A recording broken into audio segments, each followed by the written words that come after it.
قرآن کریم کے احکام ہی سیاست یا معاشرت میں ہماری آزادی اور پابندی کے حدود متعین کرتے ہیں۔ اسلامی حکومت دوسرے الفاظ میں قرآنی اصول اور احکام کی حکمرانی ہے، اور حکمرانی کے لیے آپ کو علاقہ اور مملکت کی ضرورت ہوتی ہے۔ کیوں عزیزان من؟ کہیں بھی اور آپ نے اس جامعیت سے صحیح تصور اسلامی مملکت کا، دین کے مقصد کا کہیں دیکھا ہے؟ اور آپ نے اور ان حضرات کی طرف سے کبھی یہ الفاظ بھی سنے ہیں کہ قائد اعظم نے یہ کچھ کہا تھا؟ ان کی تو انتہائی کوشش ہے کہ یہ چیزیں کہیں تاریخ کے اوراق میں بھی نہ رہیں، اس لیے کہ اس کے بعد نہ پیشوائیت رہتی ہے، نہ ذاتی حکومت رہتی ہے، نہ اصلاً کوئی جمہوریت رہتی ہے۔ قرآنی احکام اور اصول ہی ہماری آزادی اور پابندی کے حدود مقرر کرتے ہیں۔ ایک ایک لفظ چوچا تلا ہوا ہے قانون کی زبان میں، حدود مقرر کرتے ہیں، جزیات نہیں دیتے، باؤنڈری لائنز دیتے ہیں۔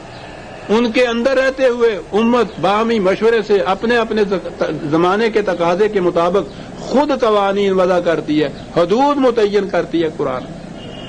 ان سے تجاوز کیا اسلام نہیں رہا۔ ان کے اندر رہتے ہوئے آپ کو آزادی ہے اپنے زمانے کے تقاضوں کے مطابق اپنی جزیات قانون کی خود متعین کیجیے۔ یہ ہے کہ جنا۔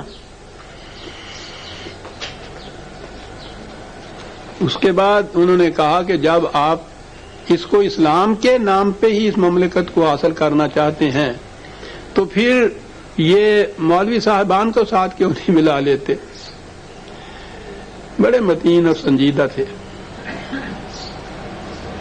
کہا کہ دقت یہ ہے کہ جب اس جد و جہد کو مذہب سے تعبیر کیجئے تو ہمارے علماء کی ایک جماعت بغیر اس بات کے سمجھنے کے کہ کام کی نوعیت، تقسیم عمل اور اس کے اصلی حدود کیا ہیں، ان امور کو صرف چند مولویوں کا اجارہ خیال کر لیتی اور اپنے حلقے سے باہر اہلیت و استعداد کے باوجود مجھ میں یا آپ میں، یعنی ان کے سوا کسی اور میں، اس خدمت کے سر انجام دینے کی کوئی صورت انہیں نظر ہی نہیں آتی۔ مسلم لیگ کے پنڈال میں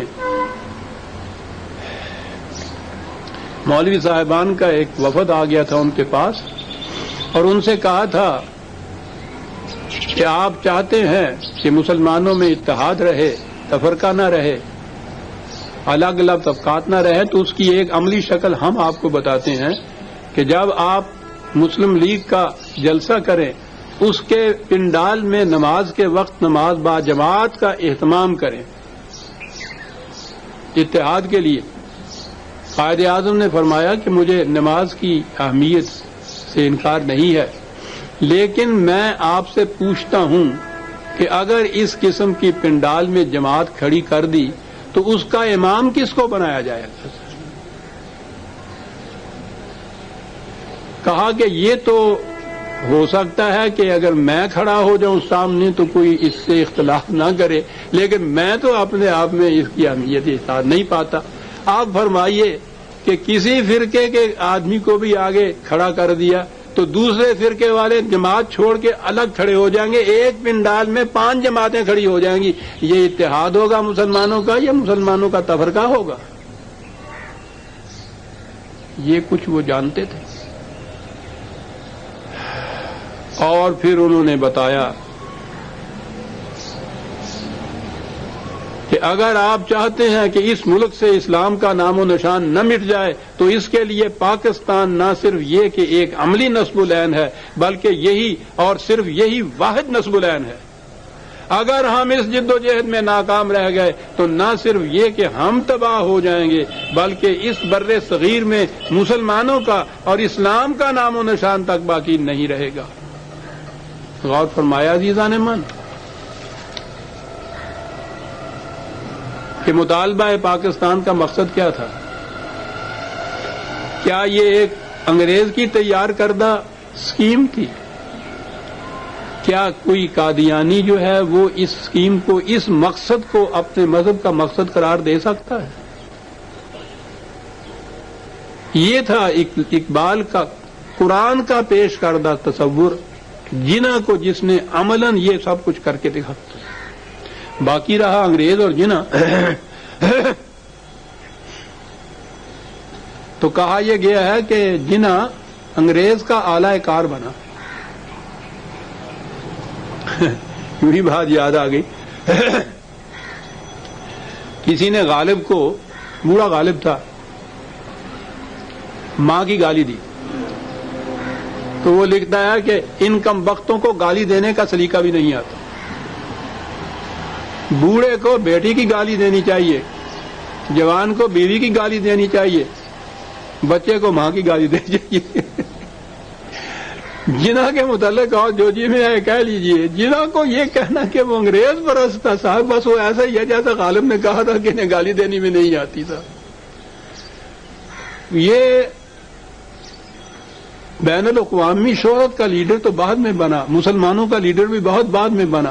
بہت پہلے کی بات ہے، بمبئی میں ہوم رول ہوتی تھی، اینی بیسنٹ اس کی سربراہ ہوتی تھی، اس کا یہ ایک عام ممبر تھا. اس زمانے کا جناح جو ہے اس کی کیفیت یہ کہ بمبئی کے گورنر لارڈ سیڈ ہم نے، عزیزان من آپ نہیں جانتے انگریز کے زمانے کے اندر، یعنی یہ گورنر اور وائسرا تو ایک طرف رہے. ایک اکبر نے تو کہا تھا کہ خیریت چاہتے ہو تو اس میں یہ ہے کہ ہر گورے کو لیفٹیننٹ گورنر سمجھو، ہر گورے کی.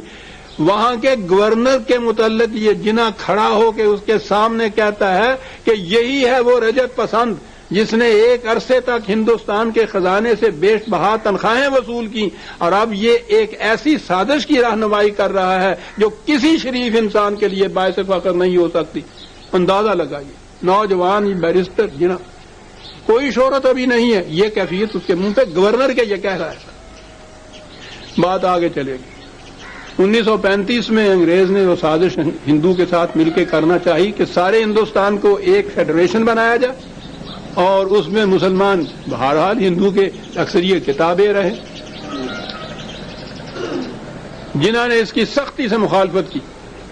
وزیر اعظم ریمزے میکڈونلڈ تھا، اس نے جناح کو ملاقات کے لیے بلایا کہ اسے اس پہ آمادہ کر دے. اور جیسا کہ انہیں پتا تھا کہ یہاں کے لوگوں کے تو گلے میں تختیاں رکھی ہوتی ہیں، تختیوں پہ لکھا ہوتا ہے کہ اس کی قیمت کیا ہے، اس کی قیمت کیا ہے. اس نے سمجھا کہ جناح کو بھی بلند ترین قیمت جو اس زمانے میں ہو سکتی تھی. اس نے کہا کہ ایک ہندوستانی لارڈ سنہا اگر ایک صوبے کا گورنر بن سکتا ہے، اگر وہ لارڈ کا خطاب لے سکتا ہے، تو مسٹر محمد علی کوئی اور بھی یہ کچھ لے سکتا ہے. یہ بتایا مسٹر محمد علی. آپ نے پتا ہے مسٹر محمد علی نے کیا کہا؟ وہ خاموشی سے وزیر اعظم کے کمرے سے باہر نکلے. اس نے پیچھے سے جا کے پکڑا، یہ ویسے ہی اخلاق کے خلاف نظر آتا ہے. کہا کہ انہیں کیا بات ہوئی جو اس طرح سے آپ اٹھ کے چلے آئے؟ اس نے کہا کہ یہی نہیں کہ میں ابھی اٹھ کے چلا آیا، میں اس کے بعد ساری عمر تم سے نہیں ملوں گا کیونکہ آپ مجھے بکاؤ مال سمجھتے ہیں. جی آج کہا جاتا ہے کہ یہ انگریز کے اشارے پہ اس نے پاکستان کی قرارداد منظور کی تھی. یہ للت گو جس کے متعلق کہا کہ اس نے بھیجی تھی وہ قرارداد جو تھی مسودہ، للت گو نے، اس کے زمانے میں وار کونسل یہاں بنی تھی اور سر سکندر اور مولوی فضل حق بنگال کے دونوں مسلم لیگی وزیر اعظم تھے. انہوں نے اس کی رکنیت قبول کر لی تھی اور مسلم لیگ نے کہا تھا کہ ہم اس کو بائیکاٹ کریں گے. چنانچہ انہوں نے ان دونوں کو لکھا اور ان کو استعفیٰ دینا پڑا. تو للت گو وائسرا تھا، اس کی اسکیم فیل ہو رہی تھی. اس نے قائد اعظم کو بلایا ملاقات کے لیے. پہلی چیز تو یہ کہ اس نے 11 بجے کا وقت مقرر کیا ہوا تھا. ٹیلی فون پہ ٹیلی فون آ رہا تھا اور قائد اعظم اپنے ہاں سے اٹھتے نہیں تھے. اس کو یعنی یہ نہیں کہ خدا نہ کردہ یہ کچھ بدتمیز تھے، اس کو جتانے کے لیے کہ میری نگاہ میں تمہاری کیا قدر و قیمت ہے. بالآخر جب گئے ہیں تو پوچھا کہ کیوں مجھے بلایا گیا. اس نے کہا کہ میرے بیان سے آپ کو کچھ غلط فہمی ہوئی ہے، میں اس کی تشریح کرنا چاہتا ہوں. اور جناح اٹھ کھڑے ہوئے اور کہا کہ مجھے آپ کی تشریح کی ضرورت نہیں ہے، وہ بیان بہت واضح ہے، اور اٹھ کے کمرے سے باہر آ گئے.